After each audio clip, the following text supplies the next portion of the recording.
now in 2022, it's still like an incredible, unique thing. In 2011, that is light years ahead of its time.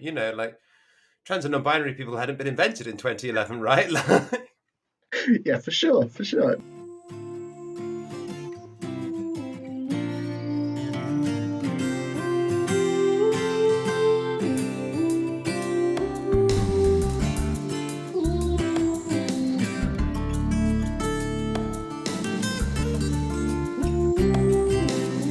Hi, I'm Cleo Madeline. My pronouns are she/her, and I am the Communications Officer at Gendered Intelligence. For this year's Trans Day of Visibility, we're going to be looking back on our organisation's history and on the trans and non-binary people who've made it possible. So I'm a relatively recent addition to the GI team. I've only been in post since November 2021, but from the moment I started, I've seen that there are so many stories here. I sat down with a few people who've been here a little longer than I have to hear about how it all got started and what's changed over the years. Okay, so let's start. Could you just tell me a bit about who you are and what it is that you do at Gendered Intelligence? My name is Jay Stewart, and my role at Gendered Intelligence currently is CEO.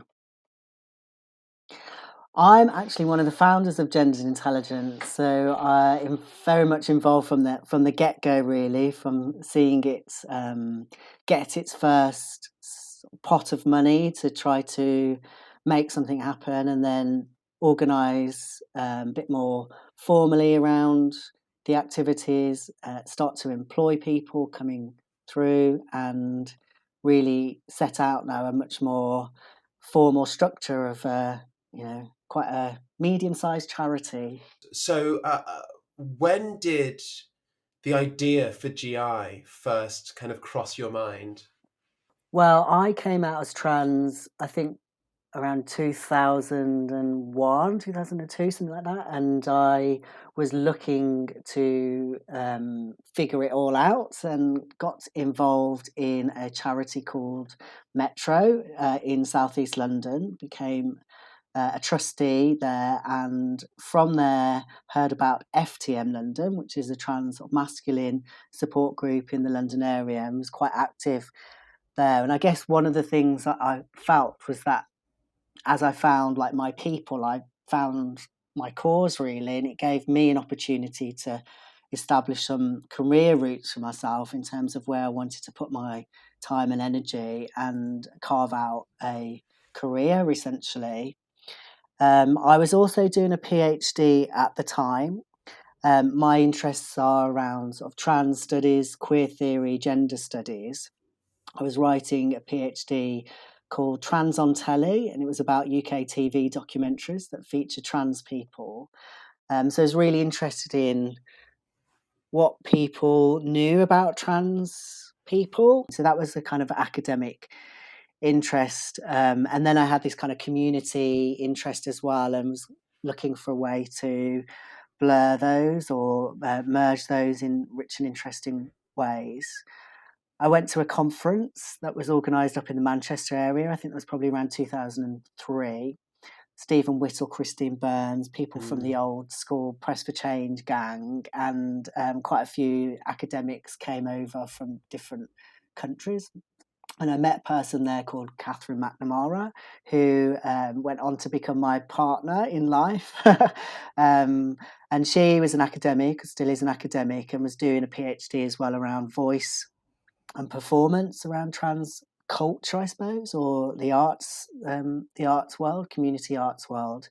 We were chewing the cud together, having good conversations, and an opportunity came to bid for some money at the Wellcome Trust because Catherine was part of an institute at Central School of Speech and Drama.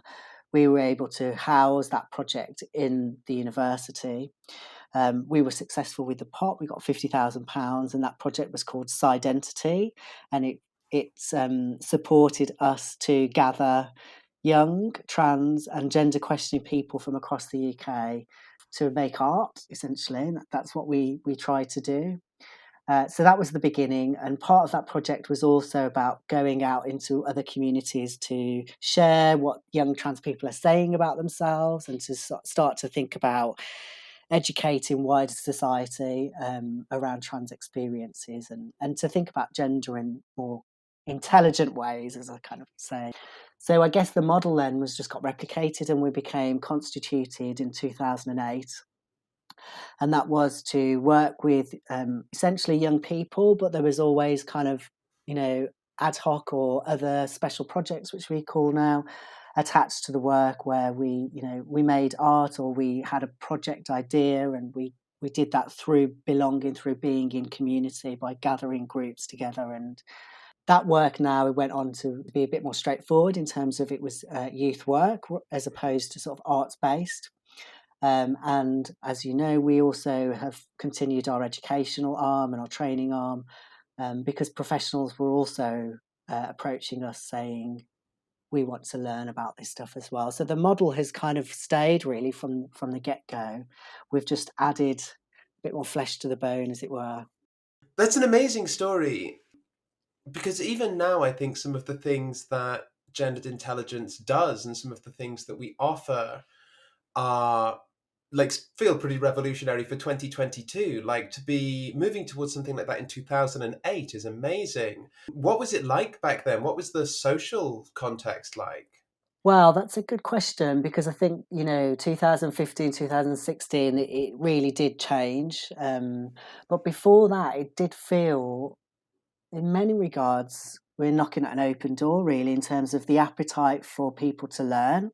Seeing the world through a trans lens, I think, really adds value to wider society. So I was always really keen to position trans experience as this amazing offer that we make to the world, that we have a perspective that is highly valuable, highly insightful when it comes to gender, and wider society can absolutely benefit from. My name is Lee. My pronouns are they or he. So when people are talking about me, that's what feels really comfortable. So talking about, this is Lee, they spoke to me today, or he talked about some really interesting stuff today. Lee is one of our trainers at GI. They've known Jay since the early noughties and have seen the organisation grow from the start. I do a lot of frontline delivery. So I'm talking to people from lots of different organisations across the UK and through the power of Zoom beyond. And just creating space for people to ask questions, feel more confident in this topic. So how long have you been with the organisation? That's really interesting because I moved. I used to live in Sheffield, so I moved back down south in 2013, and I've been involved in another organisation that was kind of born partly from GI. So this is an organisation called Trans Bear All, and GI did a conference in 2008, the Trans Community Conference, and they had some funding to do a kind of a 10-week training course for facilitators, and I was really lucky to get onto that. So I did the course and then facilitated one of the workshops at the conference. And so I was involved in that way externally, as sort of, because GI wasn't the same as GI then is now, very, very different. So I was involved in that way, and I'd known Jay, who's our CEO, for a very long time. I remember having a chat with him at one of the prides in the early 2000s about sort of training and trans people delivering training, but are they delivering training, or are they just delivering their own understanding of what trans means? So yeah, so being in contact with Jay for a while, went to the Trans Community Conference, facilitated there, and then 2013 or so, I moved back down south, and we had a bit of a conversation about, how can we combine what you do at Trans Bear All with some of the stuff that we do at GI, because at the time GI was very much young people focused, whereas at TBA, Trans Bear All, we were very specifically 18 plus.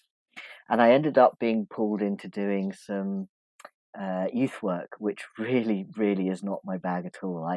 Young people scare me to death. It's quite weird saying that young people scare me to death, and yet I work for GI that predominantly works with young people.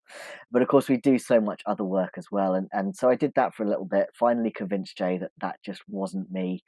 And I was also doing freelance training in this area anyway, so we looked at how we could bring me on board to do freelance training for GI. So I started doing some training for GI, and that just built up and built up. It started off as 2 or 3 sessions a month, and then suddenly I'm doing 2 or 3 sessions a week. Like Lee says, youth work has always been the heart of our work at Gendered Intelligence. Jake is the head of our youth service and has seen some of the massive changes that have happened in the organisation's history. So we have got a team of 6 sessional workers whose job it is to kind of come along, be in the space, be brilliant and amazing with young people. We've got 4 coordinators who run the youth groups. And our youth groups now spread London, Leeds, and online.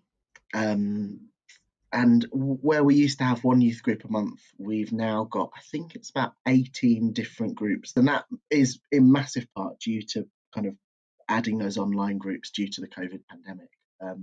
So we moved online and then went, well, we can't get rid of them.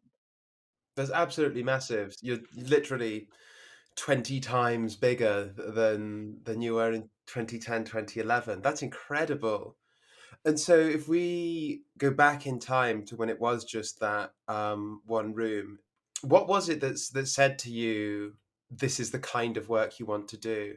If I'm being honest with the world, that isn't quite what happened. I was looking for work. I did the drama project at GI and kind of enjoyed it, thought it was great.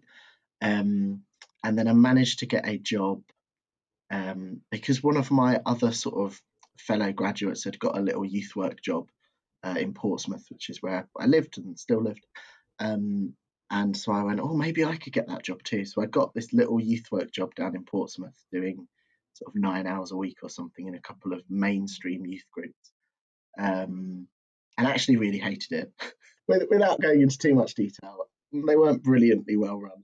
And then managed to find an LGBT youth group locally and sort of transferred over to that. And then was just always keeping tabs on GI and just kind of getting involved when I could. And I think camp was an opportunity that came up when it did, at a point where I could do it. The kind of first camp I worked on in 2011, which was the second camp we ever did, that GI ever did. And then I just really enjoyed that. And I'd never been camping before in my life, so I'm still not really sure what kind of clicked for me, but there was something about the space that's created and how that felt and the change that you see young people go on. And I think that's what kept me in those early years and what essentially meant that I fell in love with youth work and decided that's what I wanted to do forever. I mean, it was incredible. And, Finn Gregg, who's the director of Youth and Communities, had been doing, the youth group for quite a while. And that the point where I stepped in was a point where he was doing some other things in his life. And had that not happened, would I be here today? Maybe not. Like all the things that kind of fell into place. And camp starting in 2010 when it did. Again, if that hadn't have happened till 2015, would I be here? Probably not. I think a lot of things lined up for me. Absolutely. So my name is Isa. My pronouns are she, her, and they, them.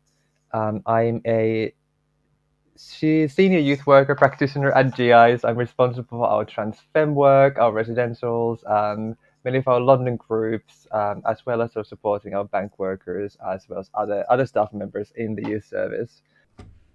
Isa also works for our youth service.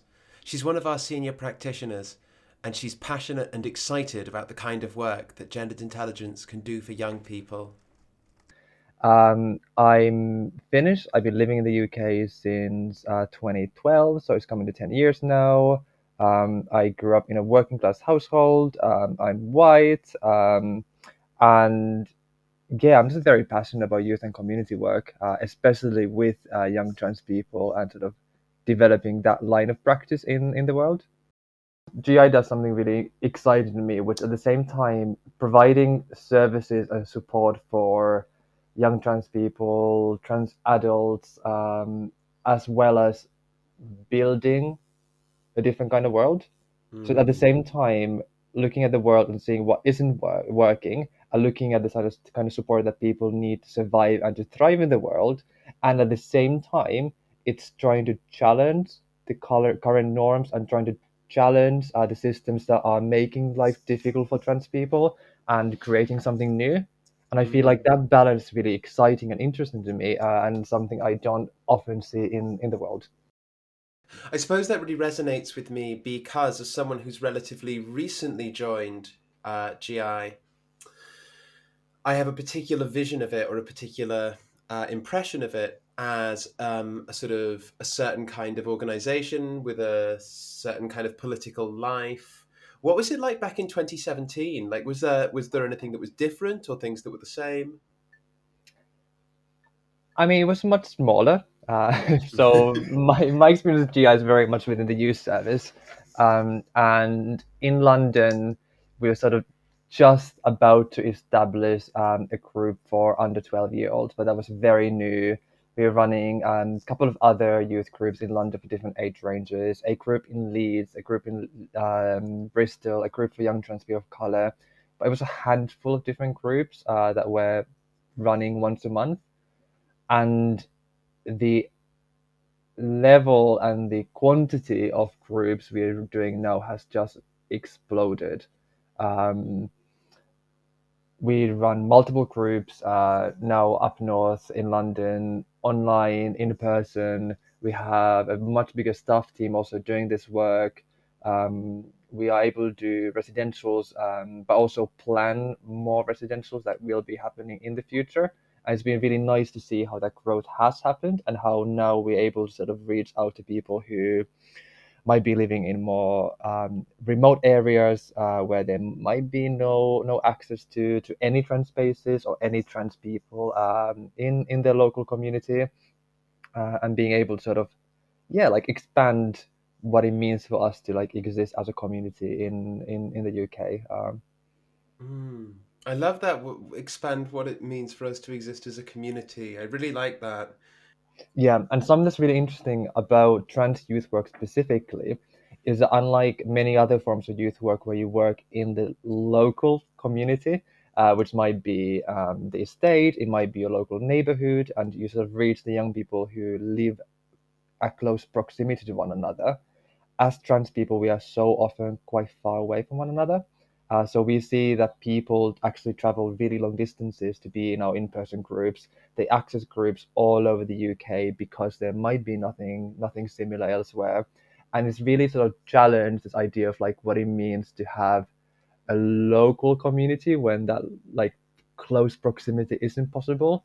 So how do we create a space where we still feel connected, and where we still feel the care towards one another, and where we feel that we're not the only ones, that there are others like us as well, and that we have that sort of solidarity and support for one another? What's it been like building, I guess, your own role within GI over the past 5 years, and also building this like increasingly large and diverse community? It's been so exciting and challenging and difficult and lovely and joyful. I started as a group lead for some of our youth groups after having done a bit of volunteering in the groups.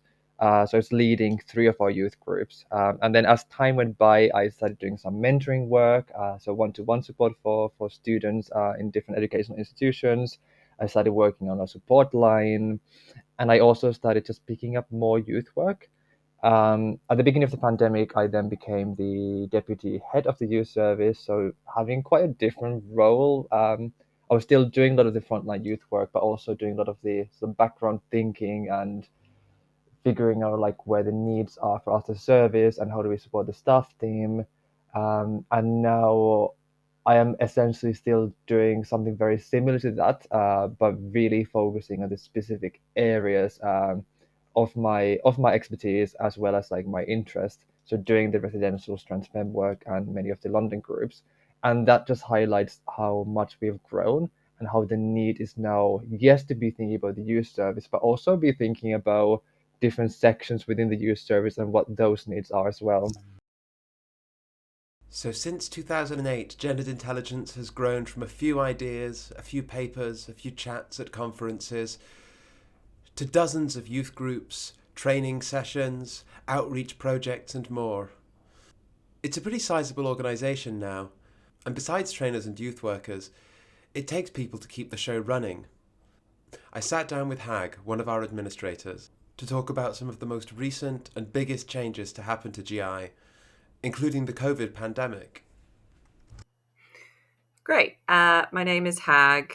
I have been involved with GI since about 2018. I was a volunteer in the office for about 2.5 years. Nice. And then in 2021, a job came available as like an admin assistant, and it was supposed to be just a temporary 2-month role. And so I applied for it. I got it. And then the role kept getting more months got added to my contract and more got added to my contract. And then eventually the decision was made that, well, you're doing a job that we need, so we're going to make this role permanent. And so my job changed slightly and became administrator, and I had to reapply for it because it was like a permanent full-time role. And so I got that in December, and now I'm a full-time permanent member of the team. Nice. And congratulations. I mean, I got to say congratulations to you at the time, Thank but you. congratulations for the people listening at home. So what got you into volunteering in the first place? How did that start?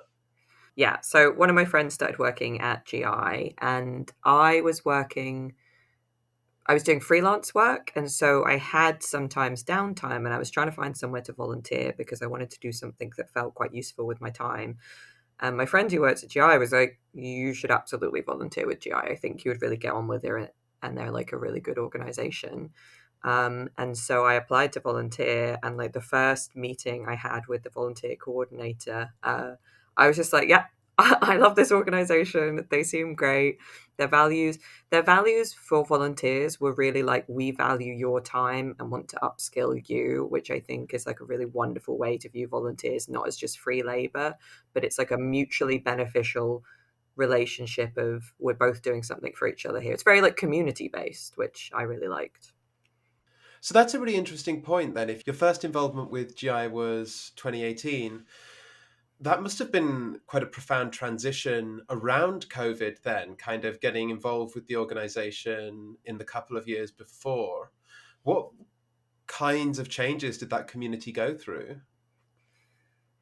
Yeah, it was like, especially because I was based in the office, it was weird because like I moved from London to Edinburgh, so just before COVID, so I already thought like I'd have to say goodbye to volunteering at GI.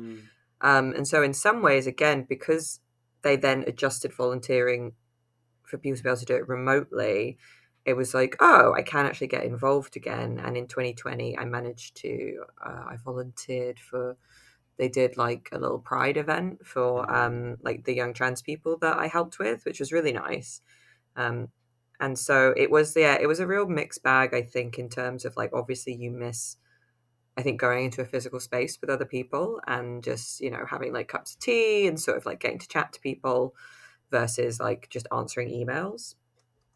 But again, like it also meant that me, someone who physically wasn't in London anymore, could still volunteer for a while before I became an employee. So it was a bit of a mixed bag, but in the end for me it was quite nice because I'd been really sad to say goodbye to GI, and it meant I didn't have to. In fact, despite, or even perhaps because of the COVID pandemic, GI has continued to expand in all directions, and Hag has seen that from the centre. Like I have been in post for about a year now, and I think in that time I'm just guesstimating and I'm not very good with numbers, but I'd guess we've hired like at least 10 new people. And some of those are like completely new roles. Some of those are, someone's left and someone else has taken the post. But yeah, it's just like it was quite a lot smaller, which like can be quite nice, but also I think it's quite exciting that it's grown quite a bit. But yeah, it was always a nice space in the office because I would bump into people that I didn't really get to interact with otherwise, because I mostly was interacting, with other volunteers, the volunteer coordinator, maybe a couple of admin people who were around. So it was nice sometimes to sort of bump into people and say hello. And I would go to conferences and events and do stalls. And I would always do the queer ones for obvious reasons because I am queer and that's what I care about. And it was just really nice. Like I'm not like a looking backwards person, but like it was always a really lovely atmosphere. And yeah, so like it was a nice time, but I also think inherently like where GI is at now in terms of the growth and the way that we're in sort of conversation with ourselves about what we want to do and be and stand for and all of those things and what our values are, I think it also feels just really nice and really different to other jobs or places that I have been. And that must be exciting to come here volunteering thinking, oh, I want to do something for the community, I want to do something with the community, and then to see this organization as it does like start to move towards tangible goals, towards like tangible organizational outcomes, you know? Yeah, I think that's the thing. It's like one of my favorite things at GI is because, like, with the volunteering and with my role, you know, I'm office based and not working with young people. And lots of other people reflect this to me that their favorite thing is to hear updates about, you know, like youth groups and super camp and things like that, because it's just like a lot of the work we do, I think, can feel slightly less tangible. Like sometimes you'll get like a win with a campaign or something. But I think just hearing about like how a young trans person's life has been made better by the things we do is just like, ugh, that's what I'm here for. I love it. GI is Jay's baby. So what does all of this growth and change feel like over the past 14 years? I think the changes have come in a way gradually. Gendered intelligence is, in my mind, always evolving. And I think for me, my experience has changed because now I um, sit in a role which we call, you know, chief exec, and there are a cohort of staff working for gendered intelligence, and that cohort is, you know, is getting bigger. So for me, the change is the size, I guess, is what I'm saying, and that's really that's quite a big deal. It feels really different now because you know, kind of in the old days when you're around the kitchen table making something happen, it's all just like, well, we'll just do our best, we'll just figure it out, we'll just make something happen. Whereas now, I think there's a slowing down and there's a need to be more careful around decision making and thinking about the impact of those decisions. For me, that's the biggest difference. It's just a big the kind of the shift in size. All that time, does it feel like it's gone quickly? Yeah, it does feel like it's gone quickly. It's interesting because in 2008 we became Gender Intelligence, and then in 2009, me and my partner had twins. So I always think, you know, that they have kind of grown up alongside Gendered That's Intelligence, amazing. and you know, they're nearly 13 now, so a year behind GI. But GI is going to be 14 in June, so yeah, kind of regular teenager. It's totally pertinent to my personal life as well. And how have our youth groups changed over time? We know that there's more of them, but what do they look like now? So there are some things that have essentially always been at GI that were embedded in practice from the very start, and those are things like our name and pronoun go round. So always starting the group with that and ending every group with that, and giving young people that space just to assert who they are and have everyone respect that and validate that. And I think there's a feel about GI youth group spaces that has always been there and will always be there, that's embedded in the way that we do our working agreements, that's embedded in the way that as youth workers, our staff engage with the space and with young people. So I think those things have very much always been the same. The things that have changed are what we do, I suppose. So when you're working with a relatively small group, the activity you're doing might look very different to our community Saturdays now, which sometimes have 40 young people at them. You're not going to be sitting around doing a game in the same way. It's going to look very and the spaces that we use as well. Yeah. But I think the ethos, the core, has been consistent. It must have required you to, and all of your team, to I guess, grow as youth workers as well. You know, to go to catering to 40 young people, that's a huge step up in terms of what's needed. The team have done incredibly, because the numbers were really building just before the COVID pandemic. And then to switch, and within a month of the pandemic and things going into lockdown, we were running online. Most groups didn't even miss a group. There was sort of a few that were affected because they were in that first week, and then we'd kind of got ourselves online before a lot of the groups had even happened. And for the staff team to adjust to being in online spaces and be doing that and get their heads around technology, which, so to be able to get their heads around all of that, yeah, it's really, really bizarre to sit on an all staff day and look around at how many of us there are now, and even the ways that we function. So in 2018, for example, I started on my contract in May of 2018, and I was one of the first contracts to be written at GI. The staff team, even in 2018, was much smaller and very much consisted of people who were, on small contracts, but a lot of people gave a lot more time. We didn't have the money, so people just gave the time that it required to get GI to exist and get things to happen. We didn't start paying people really for camp until 2017, 2018. So for all those years before, it was just people just came and did what needed to be done, because that's how the work happens. So I think that's been a massive shift, that now actually we can pay people and we can have people on really substantial contracts, and there are more people where GI is their job, their only job, because they don't need other jobs. And then, all the kind of shifts to being a larger organization.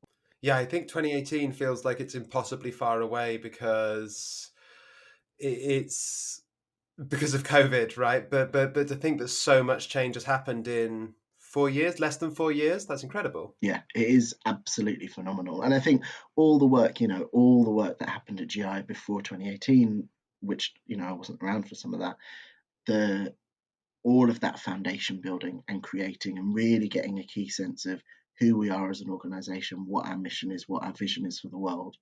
I think that's built the foundations, and now we're at the next point of needing to build some new foundations that kind of cement us into the size that we are now and the work that we're doing. Yeah, I think it's a really key moment for us as an organization. I think we have changed, we are growing, and it's almost like we've reached teenagehood.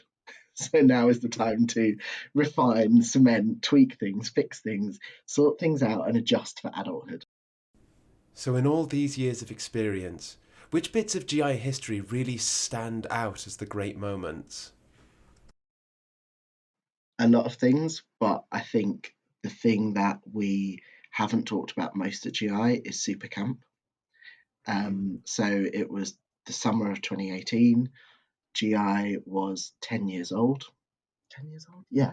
And we were like, okay, we want to do something bigger. And Finn, Greg, as always, the ideas person, very much was like, so we're going to do camp, but let's go bigger. And the waiting list had grown over the years for camp, from a camp that started with, I think, about 6 young people in 2010. By 2017, we were doing 2 camps in the summer and had 30 young people on each camp and waiting lists. And that was the first time we'd had waiting lists. So we made the decision to do super camps. We did an unders camp for 11 to 17-year-olds. We took 30 of them away.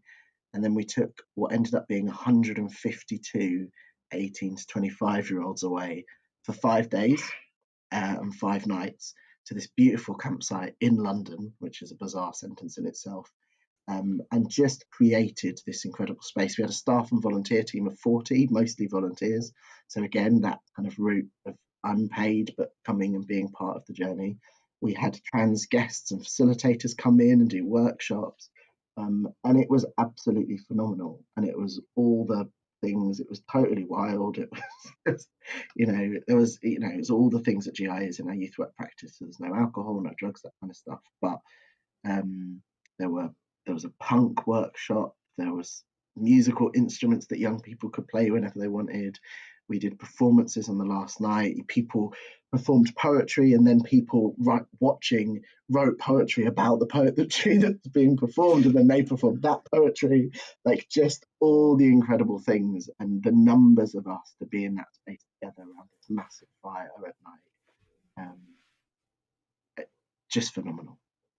I can't even imagine it. I think one of the things that I talk about quite often when I talk about LGBT plus history is the fact that I, like many of us at GI, grew up under Section 28. And you never see, you didn't even know what trans was, like, unless especially if you didn't have ready access to the internet or whatever. And so to imagine that like over 100 kids like can go to this incredible space and just like have an amazing time, that blows my mind. Yeah. Like, that absolutely thrills me. And what an incredible thing. What was beautiful was that we all learned things about ourselves as a community. And so by the end of that week, for having that many trans people and only trans people in that space, we learned things about ourselves that we don't normally get the opportunity to learn. So actually, we learned that part of trans culture is being extremely clumsy. Someone would knock over a metal bottle and it would go clanking down the stairs, and then they'd apologise, and then in their apology they'd knock over somebody else's bottle, and like, just the number of times that it happened, it just became this beautiful joke that by the end of the week we'd hear the clunk or the kerfuffle and we'd go, oh, trans culture. So the opportunity to learn that and see that as well was just really, really special. So while you've been here, evidently there's been lots of great things to hear. Is there a particular piece of history that you like, that you come back to, that sticks in your mind? Yeah, I was thinking about this, and I think there's two things, because one of them's slightly older, and I wanted to think of something more recent as well. But it was either 2018 or 2019. I think it was in 2018. We did a conference. I say we. I didn't organize it, but GI did a conference called Transforming Spaces. And it was a 2-day conference, and the first day had like speakers and panels and things like that. And I was there just running sort of organizational stuff, so making sure people knew where toilets were, chairs were out, things like that. But it meant I got to like sit in on everything. And then the second day, we had like some young trans people come and talk on one of the panels. And it was so nice, again, just to hear young trans people have a space just to talk about their own experiences and their own feelings about being trans, and their feelings about GI, and their feelings about like their lives and everything like that. And it was one of the first times I can remember hearing young trans people given that space and that platform. And it was just incredible. I loved it. Yeah, because 2018, I mean, even now that's still pretty revolutionary, but 2018, it doesn't feel like that long ago by a lot of measures. But then I'm trying to think, 2012 when I graduated uni, or I can't imagine there being that kind of space. Certainly not with any regularity. Certainly not in like a community space. Yeah, and like a space that was purely just, we are here to listen to you. There was no like debate. There was no other side. It was just, we're going to let young trans people stand up and talk. And it was just like so lovely.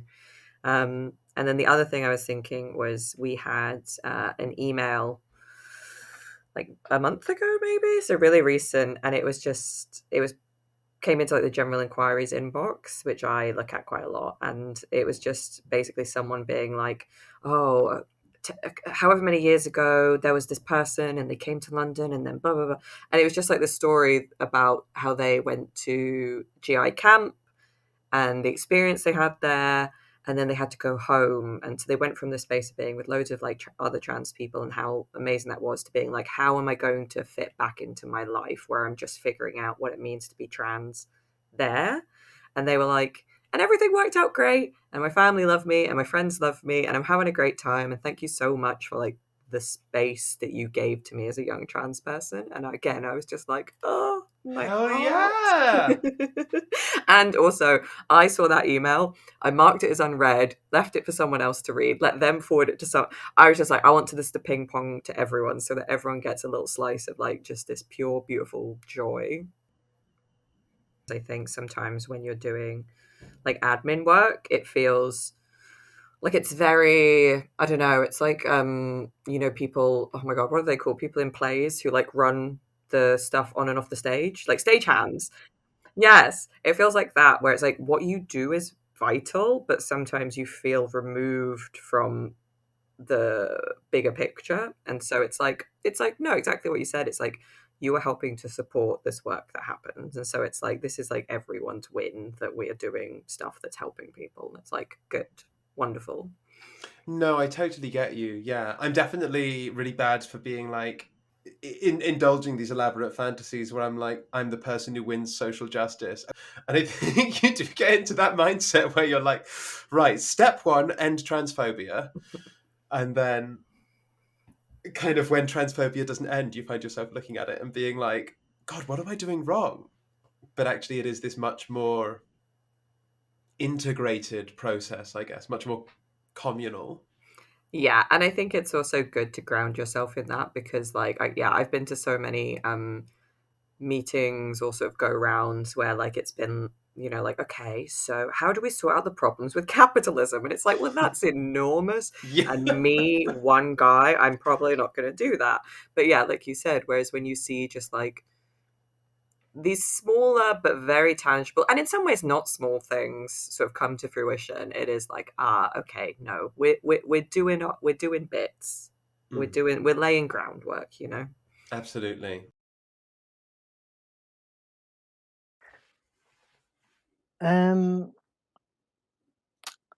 I think we all have our moments, don't we, in our career in terms of things that really become really important.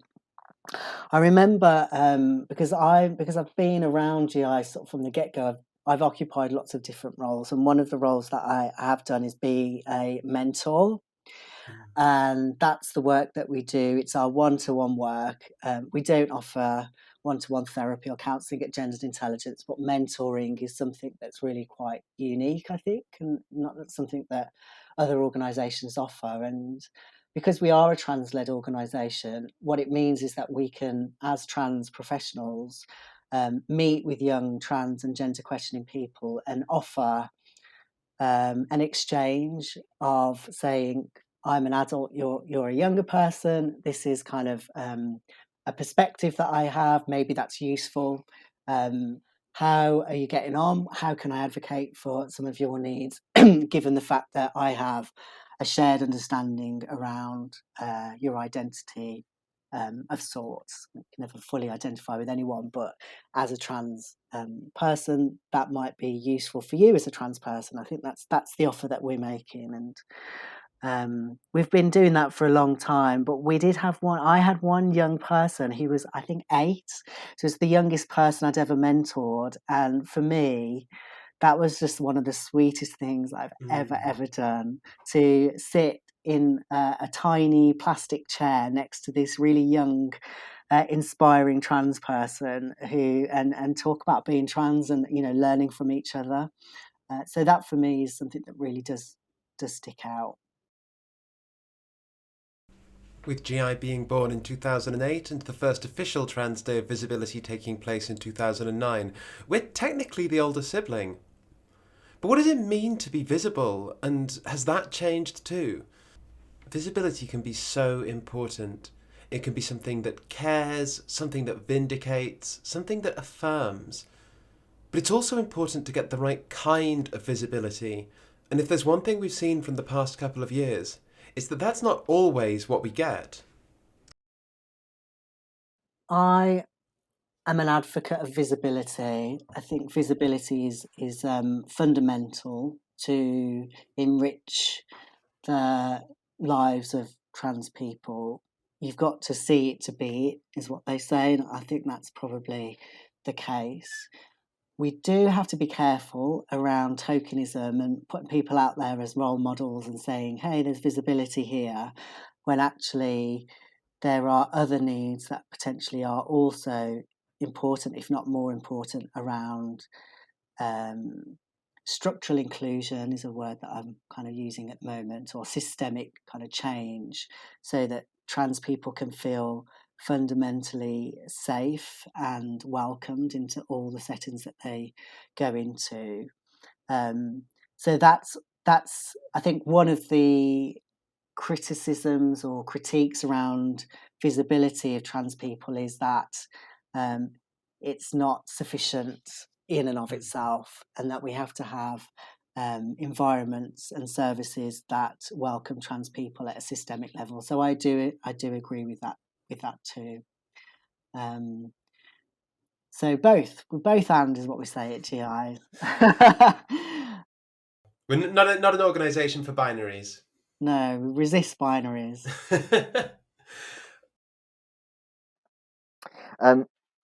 Well, first of all, I think to me, visibility is a really interesting one. I remember doing a presentation in a conference. It was 2010, and I talked about visibility in that and about being transmasculine and how it took me so long to know that it was possible to be trans, because the only portrayal I saw of trans was as trans women, and of course they were often really negative portrayals. So, you know, not only was it not something that I could relate to, but something that nobody would want to relate to or experience. And so it took a long time to find. I say it took a long time to find others and to find community, but my partner was also a trans man, so that made it a bit easier. But just trying to find the language, or trying to find, understand who I was, how I fitted in terms of my gender, because there was nothing out there. So visibility is so important, to be able to see ourselves existing, and see ourselves existing in a positive way, as we've talked about those messages that we're getting. When I realized I was non-binary, I mean, I again, when I went through my notes from the gender clinic, from when I was down there, and I realized that I'd always had a really strong genderqueer identity, but that I wasn't allowed space for that. I look at my notes and it talks about how I'm confusing to them, how they don't understand, how I can't choose one or the other, kind of thing. It's like, well, no, of course I can't choose one or the other, because I'm not. But I had to be able to get through the system, and I kind of started to believe that internally as well. And so I tend to use the term genderqueer to describe myself, because that was the language that I had when I first started exploring it, and it feels more comfortable. But of course, most people understand non-binary as a more kind of universal term. But yeah, I when it comes to visibility, I'd been thinking about my gender for a long time, and I'd done that kind of, well, I can't use that language because I don't look non-binary enough, I don't act non-binary enough. And it wasn't until I went to a different conference where somebody who looked, incredibly masculine in the way that we perceive that in this culture. They had facial hair, they were wearing more masculine clothing, and they were saying, actually, I'm non-binary. And I was like, oh, so as a person with a beard, I can say that I'm non-binary. That's okay, because there was just no visibility out there of what non-binary meant. So all of those, hashtag this is what non-binary looks like, are so important. Yeah, I think I can guess you will hear this from more than just me, but I think visibility is such a double-edged sword, right? Because I do genuinely think visibility is really necessary. I think a lot of trans people I talk to who say were growing up trans earlier than I did, so like 90s, 2000s, maybe even earlier, will talk about how huge it felt when you saw like a trans person be visible, be famous, be in the public sphere. So I do think visibility is important. And I think also you can't imagine a future if you don't see it. I sound like a therapist because it was something that my therapist said to me, but she was like, she was like, if you don't know older queer people, of course you can't imagine what your future is going to look like because you've never seen it. And so I do also think that for like younger trans and non-binary people, I do think seeing what it can be like to be trans in your 20s, your 30s, your 40s, your 50s, your 60s onwards matters. But visibility alone is not going to fix a lot of problems, right? Like, it's not going to fix the trans healthcare crisis in the UK. It's not going to fix transphobia, probably. So I think Trans Day of Visibility is fine, maybe even good. And if it helps some people, then I am glad. But I'm grateful for the fact that I know that, like, at GI, we do not rest on our laurels of being like, visibility is all we need, you know? And so, yes, I am always grateful that we have a bigger mindset than that, because, yeah, I think I love to be visible, but it's, you know, there's so much other work to do, but I know that we're doing it. And looking back on this journey, if you could go back to the start, what advice would you give to yourself, to our young people, to the community? So that could take the next 10 hours. I think just what I say to young people a lot, which is trust yourselves and be yourself and take up some space. I think young people generally, but queer and trans young people specifically, try and take up less and less space in the world and apologise for their existence. And actually, if you're going to have one day a year where you make an effort to not apologise for your existence and not apologise for taking up space, make this the day. Yeah. I would tell myself to trust myself, to trust my gut, that there's a reason why it feels like there's something really magnetic about this work. There's a reason why it feels really right to be doing this work. And yes, I might have concerns or worries about not having all the answers in that moment and not feeling like I maybe have all the experiences I would like to have in that moment, but they will come with time. And what's really important for me right now is to trust the process, to learn how I'm going to be more open and vulnerable with my colleagues. How can I find the support I need from my community, from the people around me, and use all of those experiences to slowly but steadily put that into my practice as a youth and community worker. And the things take time, and it's okay for things to take time. But yeah, trust yourself and trust the process. You'll get there. I've been amazed to hear the history of gendered intelligence, and I hope that you have too. Thanks so much for listening today. Happy Trans Day of Visibility to you, your friends, your family, and everybody in the community from us here at Gendered Intelligence. If you'd like to know more about what we do, you can visit our website at genderedintelligence.co.uk or find us on Twitter, Instagram, or Facebook, Gendered Intelligence. If you have a piece of LGBT+ history you'd like to share with us, we'd love to hear it, so please do get in touch and tell us. In the meanwhile, be visible, be proud, and make this your day.